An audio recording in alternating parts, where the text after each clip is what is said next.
ये जो कहानी मैं आज आप लोगों को बताने वाला हूँ, it's going to be really very shocking, as ये लिटरली हमको हमारी मेल पे मिली थी। एंड ये जिस इंसिडेंट से ये वाली कहानी जो जुड़ी हुई है, that was also really very shocking for Mumbai city, as this story is completely related to chambers. Chambers हमारे मुंबई में वर्ली में आता है, एंड ये पूरी हॉरर स्टोरी वहाँ की है। चेम्बर्स में लाइफ टाइम में 2 हादसे हुए और वो दोनों ही बहुत ज़्यादा खौफनाक हुए थे। 1997 में एक पूरी इमारत नीचे गिर गई थी, जिसके वजह से 15 से 17 लोगों की जान चले गई थी। और उससे 4 साल पहले यहाँ पे एक और एक हादसा हुआ था, 1993 बॉम्ब ब्लास्ट, जो कि मुंबई में सीरियल बॉम्ब ब्लास्ट हुए थे उस समय भी यहाँ पे बहुत सारे लोग मारे गए थे। इस ही बिल्डिंग में भी एक ब्लास्ट हुआ था। और यही चीज़ों के रिलेटेड इंटरनेट पे बहुत सारे आर्टिकल्स हैं जिसके अंदर लिखा हुआ रहता है कि ये जो बिल्डिंग है दिस इज़ हॉन्टेड। ऐसा नहीं कि ये मैं अपने मनगढ़ंत कुछ बना के कह रहा हूँ कि डेट इज़ हॉन्टेड, बट आप अगर इंटरनेट पे सिर्फ सर्च भी करोगे अबाउट दिस प्लेस तो आपको यहाँ से बहुत सारी हॉरर स्टोरीज मिल जाएगी। और आज इसी से रिलेटेड हम लोग एक कहानी सुनाने वाले। लेकिन अभी वीडियो शुरू करने से पहले ऐसे ही और horror, mysterious and historical videos देखने के लिए सब्सक्राइब कर दीजिए इस चैनल को। अब ये कहानी शुरू होती है। ये कहानी है साल 2007 की, जब एक सेल्समैन जिसका नाम था चिराग, वो मुंबई में काम किया करता था।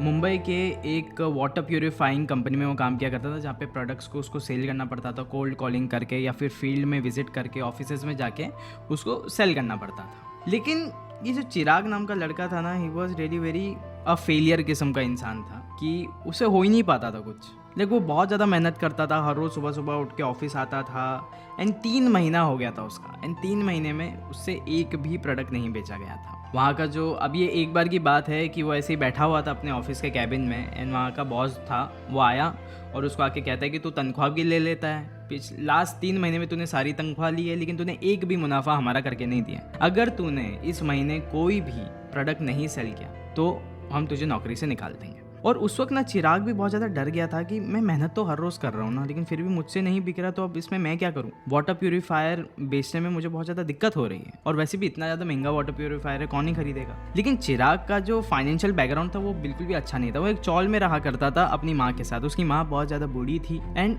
अक्सर बीमार रहा करती थी। तो चिराग ऐसा सोचता था कि मैं अभी सिर्फ 22-23 साल का हूँ और मुझे इतने जवानी में अपनी नौकरी नहीं खोनी है, और ऊपर से मेरी माँ की भी हालत बहुत ज़्यादा ख़राब रहती है। मुझे एक अपार्टमेंट में जाके रहना है, मुझे चौल से निकलना है। मैं अपनी माँ से बहुत ज़्यादा प्यार करता हूँ, उसको भी मुझे एक अच्छी ज़िंदगी दिखानी है। फिर उसने ठान लिया था कि अभी मैं बहुत अच्छी सेल्स करके दिखाऊंगा, कुछ भी हो जाए मुझे इस नौकरी से हाथ धो के बैठना नहीं है बिल्कुल भी। I want to work hard.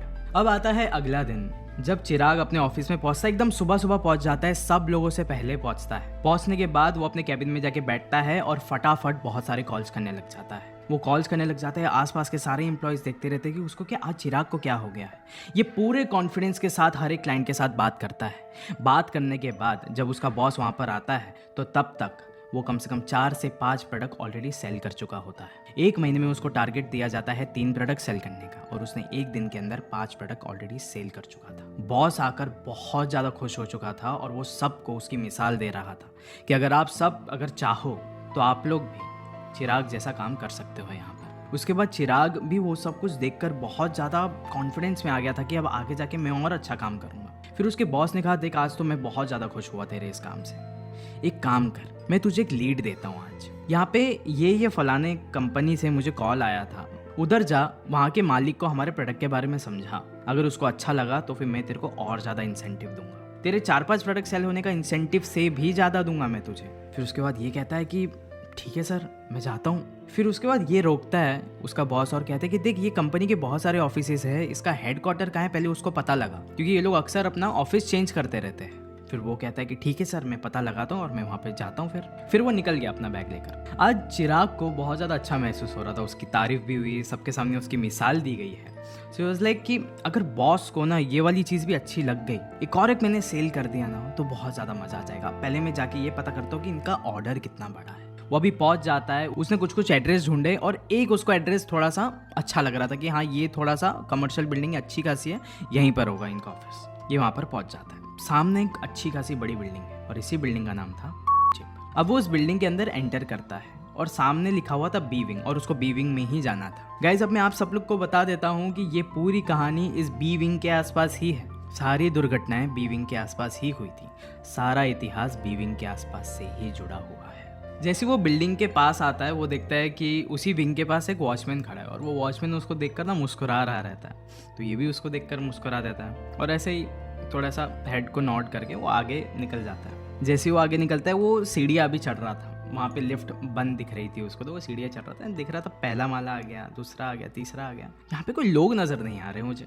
फिर वो जैसे ही 5वें माले पे आता है वहाँ पे उसको कुछ कुछ ऐसे लग रहा था कि कुछ कुछ ऑफिसेज हैं जो कि खुले नज़र आ रहे हैं कि शायद यहाँ पे हो गए कुछ लोग काम करने वाले। अब वो जैसे 5th फ्लोर पर पहुंचता है वो देखता है कि बहुत सारे ऑफिसेज खुले हैं। फिर एड्रेस के मुताबिक वो एक ऑफिस में जाता है और जाके एड्रेस दिखाता है कि ये आप ही का है ना और ये कंपनी भी आपकी है। तो रिसेप्शनिस्ट कहती है कि हाँ ये बिल्कुल हमारा ही ऑफिस है। फिर ये कहता है कि मेरा ना एक्चुअली अपॉइंटमेंट था आपके एमडी के साथ, तो मुझे उनसे मिलना है। फिर उसके बाद ये जो रिसेप्शनिस्ट रहती है ये कहती कि अच्छा हमारा एमडी, जी जी बिल्कुल, मैं हमारे एमडी को अभी कॉल कर लेती हूँ और उनसे पूछ लेती हूँ कि कब तक वो फ्री है वगैरह। फिर वो कॉल करती है, किसी से बात करती है और कहती है कि ठीक है आप थोड़ी देर के लिए यहीं पर बैठ जाइए। वो चिराग को कहती है, चिराग वहीं पे सामने बैठ जाता है, एकदम एग्जैक्टली सामने रिसेप्शन के वो बैठ जाता है। फिर काफ़ी देर तक चिराग वहीं पर बैठा रहा। अब वो बहुत देर हो रही थी, अभी 1 घंटा हो गया। 1 घंटे बाद भी उसने पूछा तो उसने बोला नहीं थोड़ी देर बाद मैं आपको बताती हूँ, उस टाइम पे आप अंदर जाना वगैरह वगैरह। फिर वो बहाने से उठ जाता है और वो कहता है कि मैं बाथरूम जाके आता हूँ। फिर वो जैसे ही बाथरूम जाता है वो देखता है कि पूरा ऑफिस खाली है,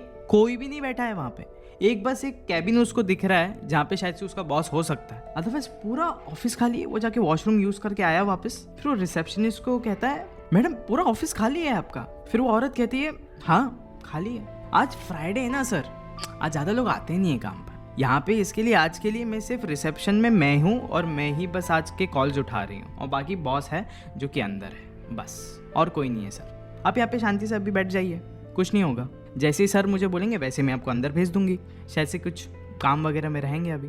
चिराग का इंटरेस्ट अभी धीरे धीरे करके लूज हो रहा था क्योंकि अभी 6 बज रहे थे। 4 बजे आया था वो, अब 6 बज रहे हैं। तो अब उसने एकदम उठ के फ्रस्ट्रेशन में अभी उठा वो और उसने कहा रिसेप्शनिस्ट को कि आप लोग इंटरेस्टेड हो या नहीं, मैं यहाँ पे बस आके अपना वक्त बर्बाद कर रहा हूँ, ऐसा थोड़ी होता है, आपको मेरे प्रोडक्ट में इंटरेस्ट है कि नहीं। फिर वो रिसेप्शनिस्ट कहती है हाँ हमको बिल्कुल इंटरेस्ट है आपके प्रोडक्ट में। फिर वो कहते हैं आप मुझे बस एक बार क्वांटिटी बताइए, क्वांटिटी समझ के ही फिर मैं रुकूंगा। अगर आप 2 से ऊपर ले रहे हो तभी मैं यहाँ पे रुकूंगा, अदरवाइज मैं जा रहा हूँ अभी के अभी, क्योंकि आज मैं अपने महीने भर का टारगेट कंप्लीट कर चुका, तो मुझे फर्क नहीं पड़ता। फिर वो रिसेप्शनिस्ट कहती है आपका जो भी प्रोडक्ट है हम हमारे सारे ऑफिस में लगाएंगे, कम से कम हमारे 15 से 20 ऑफिसेज हैं। अब आप सोच लीजिए हम लोग कितना सारा प्रोडक्ट लेंगे आपसे। उसके बाद चिराग सोचता है बाप रे 15 से 20 ऑफिस, कम से कम अगर हर एक ऑफिस में एक भी मेरा वाटर प्यूरिफायर लगेगा तो मेरी तो इतनी सारी इंसेंटिव हो जाएगी कि पूरा साल भर मेरा सिर्फ इंसेंटिव पे निकल जाएगा। फिर वो कहता है हाँ मैं रुकता हूँ यहाँ पे, कितना भी टाइम ले रहे हो उनको लेने दो, लेकिन आज मैं ये डील क्लोज करके जाऊँगा।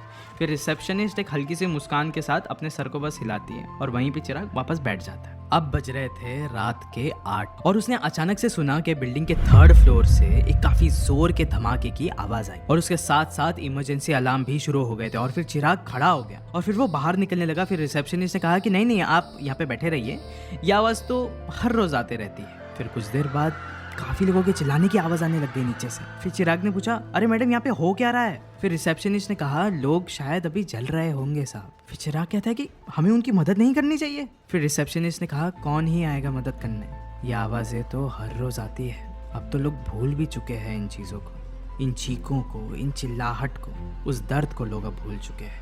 हमारा देश ऐसा ही है साहब, जब कुछ धमाका होगा तो बाहर निकलेंगे मोमबत्ती लेकर, मार्च करेंगे इधर से उधर, सरकार को थोड़ा सा कोसेंगे और फिर 1-2 दिन में सब कुछ भूल जाएंगे।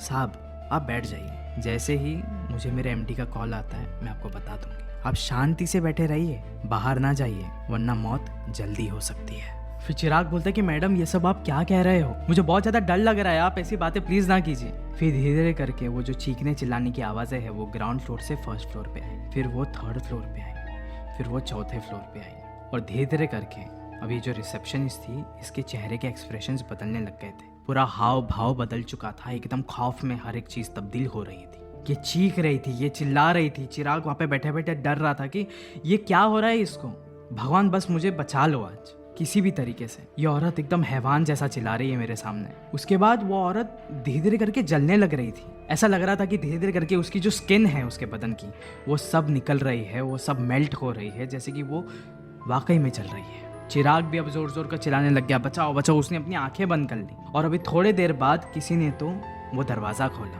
दरवाज़ा खोलने के बाद एक इंसान ने उसको कहा साहब आप यहाँ पे क्या कर रहे हो, इतनी रात को यहाँ पे रहना बिल्कुल भी अलाउड नहीं है, यहाँ पे आप नहीं रह सकते बिल्कुल भी, आप जल्दी से यहाँ से उतरिए। फिर उसके बाद चिराग ने अपनी आंखें खोली थी, उसके सामने ठीक वही वॉचमैन खड़ा था। फिर उस वॉचमैन को कहा कि भाई यहाँ पे अभी एक रिसेप्शनिस्ट बैठी हुई थी।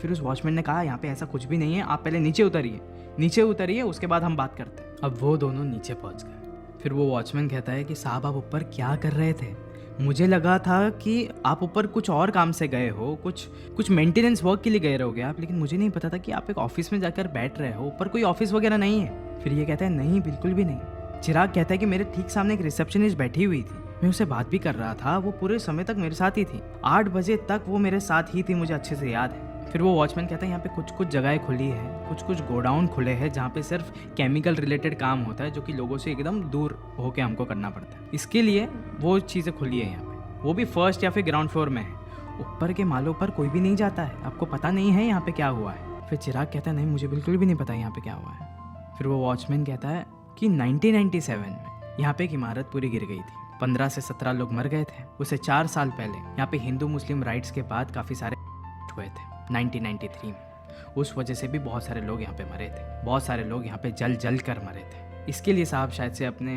कुछ इस तरीके का नज़ारा देखा है वहाँ पे, मुझे लगता है अभी आपको ये सब कुछ भूल के घर चले जाना चाहिए। चिराग कहता है लेकिन ये सारी चीज़ कैसी हो सकती है, मैं ये सारी चीज़ों में बिल्कुल भी नहीं मानता।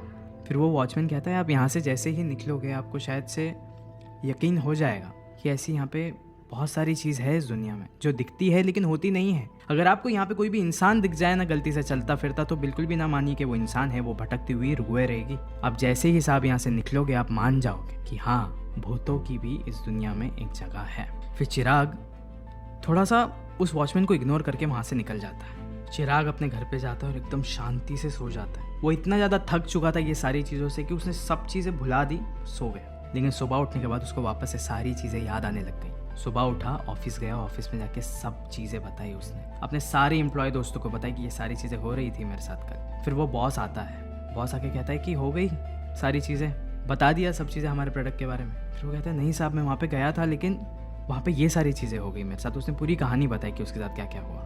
उसका बॉस कहता है अरे ये कौन सी बिल्डिंग में चले गया तू, वो तो उनकी पुरानी बिल्डिंग है, पुरानी ऑफिस थी उनकी वहाँ पे, अभी जो उनका ऑफिस है वो गोरेगांव में।